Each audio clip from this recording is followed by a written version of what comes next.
Uzun zamandır para kazanmak, zengin olmakla ilgili video çekmek istiyordum ki yorumlarda da sıkça görüyordum bunu. Ben de araştırmaya koyuldum ve çeşitli yollar olduğunu fark ettim. Hele ki günümüz şartlarında.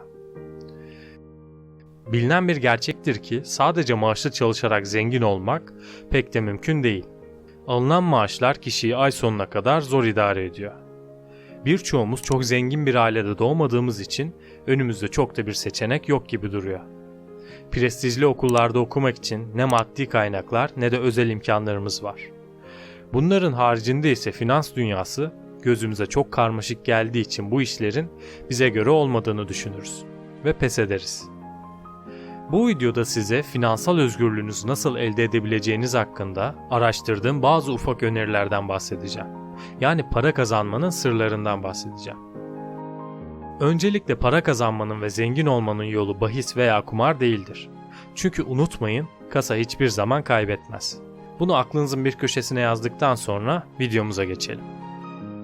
En başta şunu anlamalıyız. Ne kadar güzel bir işiniz olursa olsun, maaşınızı bir başkasından alırsanız asla finansal özgürlüğe sahip olamazsınız. Size daha fazla maaş veren bir firma bulsanız bile geliriniz her daim sınırlı olacaktır. Tabii ki de size daha fazla maaş veren yerde çalışmalısınız. Ancak bu sizin için yeterli olmamalı. Çünkü maaşlı bir işte çalışmak sizi uzun vadede finansal olarak özgür yapmayacak. Fakat size kaynak sağlayacaktır ki bu da önemli bir konu. Bu yolda yapmanız gereken ilk şey başka insanların sizin için çalışmasını sağlamak. Yani maaşlı çalışan elde etmektir. Çünkü bir gün 24 saattir ve sizin gün içinde yapacaklarınız sınırlıdır. Bu yüzden kazanacağınız para da sınırlıdır. Ancak altınızda başka insanlar çalıştırarak bu 24 saati daha iyi değerlendirmiş olursunuz. Bazı insanlara göre para istediğiniz şeyleri satın almada kullanılan bir araçtır. Fakat aslında başka bir bakış açısıyla para kazanma aracıdır. Şöyle ki, altınızda çalıştırdığınız maaşlı insanlar size daha fazla para kazandıracaktır. Bir başka deyişle bunun adı yatırım yapmaktır. Ancak bazı insanların gözünde yatırım bambaşka bir dünyadır. Bir miktar altın almayı veya dolara yatırım yapmayı başka işlere yatırım yapmaktan daha faydalı bir yatırım olarak görürler. Ancak altın alıp kâr etmeyi ve zengin olmayı düşünmek de pek akıllıca değildir. Her ne kadar altının birim fiyatı zamanla artsa da altın size durduğu yerden hiçbir şey üretmeyecektir. Yani sizi zengin edebilecek yatırım şekli bu değil. Ancak paranızla altın almak yerine ufak bir iş kurmak ya da iş satın almak size sürekli bir şeyler üretecektir. Bu da hedefinize biraz daha yaklaşmanızı sağlayacaktır. Bu tarz yatırımlar piyasada üretken yatırımlar olarak geçer. Burada asıl anahtar nokta size düzenli bir gelir akışı sağlayacak yatırımlar yapmanızdır. Ancak geliriniz sizi zar zor idare ederken yatırım yapmak sizi biraz zorlayacaktır. İşte tam da bu noktada devreye borsa giriyor.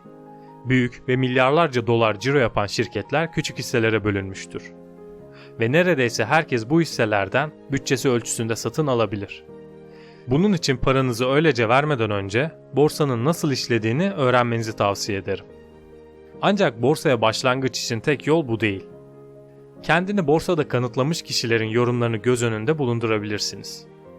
İnternette, hele ki Twitter'da bu tür hesapları takip edebilir ve yatırımlarınızı ona göre şekillendirebilirsiniz.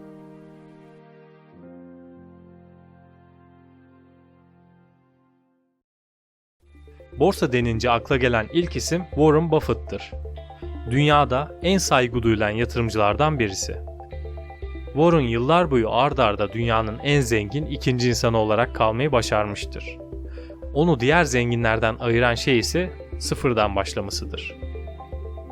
Warren Buffett nasıl yatırım yapmış ve 85 milyar doları nasıl elde etmiş, gelin kısaca bir bakalım. 13 yaşında gazete ve dergi satmaya başladı ve kayda değer bir para kazanıyordu. Daha sonra daha hızlı gelişmek için bir iş kurması gerektiğini fark etti. 15 yaşında biriktirdiği parayı pinball makineleri satın almak için kullandı ve bunları berberlere yerleştirdi. Kazandığı parayla 8 farklı dükkanda makineleri olana dek daha fazla makine satın aldı. Bu iş kolunu sattığı zaman Warren Buffett elde ettiği parayı hisse senedi almak ve başka küçük ölçekli bir iş kurmak için harcadı. Daha sonra Columbia Üniversitesi'ne girdi ve burada akıl hocası Benjamin Graham'la tanıştı. Ondan dünyadaki en basit para kazanma yöntemini öğrendi. Bir şeyleri değerinden düşük fiyata satın almak. Hocasının rehberliğinde ilk defa yatırım yapmaya başladı. Dempster Mill adında bir şirketten hisse satın almaya başladı. Şirket zor durumdaydı ve hisseleri 18 dolardan satıyordu. Şirket varlıklarının hisse başı 18 dolardan daha fazla edeceğini fark etti ve bu şirkete yatırım yaptı. Şirketin en büyük hissedarı olana kadar hisseleri almaya devam etti. Ardından hisselerini sattı. Bu sırada Warren evlenmiş ve serveti 170 bin doları geçmişti. Bugünün parasıyla 1,5 milyon dolar. Bundan sonra Warren memleketi olan Omaha'ya dönüp yeniden kendi şirketini kurmaya karar verdi. Warren Buffett'ın yeni bir hedefi vardı. Artık şirketlerden hisse senetleri almak yerine hisselerin büyük parçalarını alıp şirketleri kontrol etmeye çalışacaktı. Hatta zaman zaman şirketlerin tamamını satın alıp portfolyosuna ekleyecekti. Yatırım işine başladıktan 5 yıl sonra mal varlığı milyonlarca dolar oldu. Ama onu Forbes'in en tepesine çıkaran asıl yatırım sigorta işi oldu. Warren Buffett'ın şirketi bir tekstil firması olan Berkshire Hathaway'i satın aldı ve kendi şirketinin ismini de Berkshire Hathaway olarak değiştirdi. Ki halen şirketinin adı bu şekildedir. Bu şirketin bir tekstil ayağı, bir de sigorta ayağı vardı. Ve tekstil ayağı pek kar yapmasa da sigorta ayağı epeyce kar yapıyordu. Sigorta şirketlerinin tıpkı bankalar gibi çalıştığını fark etti. Zaten insanların yatırdığı sigorta primleri şirkete faizsiz verilen borç gibiydi. Ve bu para şirketin büyüyüp gelişmesi için kullanılabilirdi ki kullanacaktı da zaten. 1980'e gelindiğinde zamanında hisse fiyatı 15 dolar civarı olan Berkshire Hathaway'in hisse fiyatı 1300 doları aşmıştı. Ve bu hisseye yatırım yapan herkes zengin olmuştu. Warren Buffett'ın mal varlığı da 620 milyon dolara ulaşmıştı.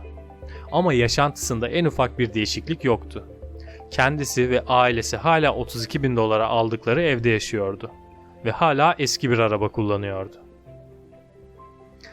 Bu dönemlerde Warren Buffett biraz da nostaljinin etkisiyle ilk aşkı olan gazete işine girmeye karar verdi.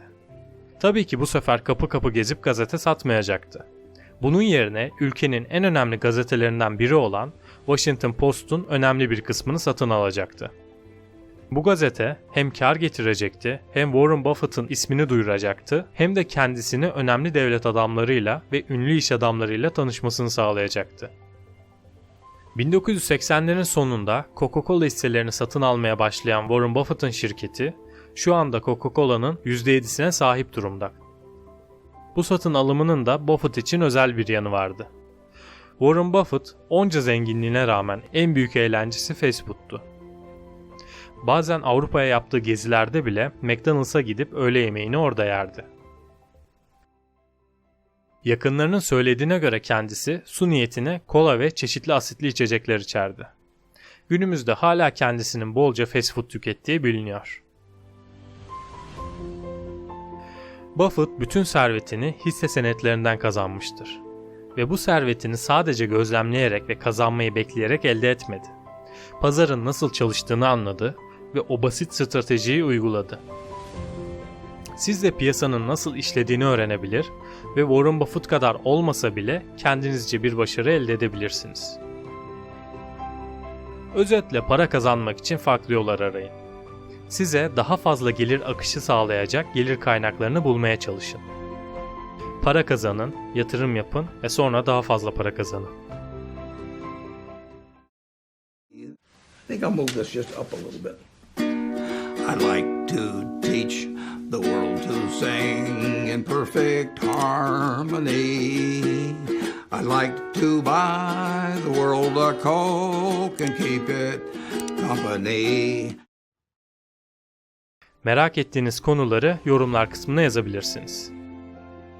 Bir sonraki videoda görüşmek üzere. Hoşça kalın.